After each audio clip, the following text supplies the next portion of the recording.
இப்போ நம்ம அப்படியே வந்து பார்த்தோம்னா, விஜய் அந்த விவகாரத்துல வந்து பார்த்தீங்கன்னா, கோலம் போட்டு விசில வரைய சொன்ன விவகாரம்லாம் இருந்ததுல்ல. அது நீங்க பார்த்திருப்பீங்கன்னு நெனைக்கிறேன். ஆனா இப்போ சோசியல் மீடியாக்கள்ல இது ரொம்ப வைரலா இருக்கு. விசிலிய வரைய சொன்னா, வேற ஏதோ வரைஞ்சு வச்சிருக்காங்கப்பா. இது கூட தெரியாதா? அப்படின்ற மாரி சொல்லிக்கிட்டு இருக்காங்க. அவங்க புத்திக்கு என்ன தெரியுமோ அதுதாங்க வரைஞ்சு வச்சாங்க. ம், ம், வீடு வீடா போய் ஓட்டு கேளுங்கடான்னா, ம், பொம்பளை சட்டி மாதிரி இவன் உட்காந்து கோலம் போடுறான். ம், ம். கோலம் போட்டதுல முதுகு பிடிச்சிக்கிச்சுன்னு அடுத்த நாள் கோலம் போடுறதுக்கே வரல. பெஸ்ட்.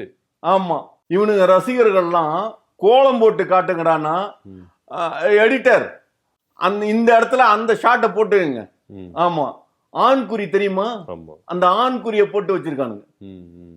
சீரியஸா, அது விசிலா ஆண்குறியாங்கிறது கன்ஃபியூஸ் ஆயிரும். ஆமா. நெறைய பேர் அது சோசியல் மீடியால பகிர்ந்துட்டு வராங்க. புரியுதுங்களா? அப்ப எதை நோக்கி இருக்கானுங்க? ம்.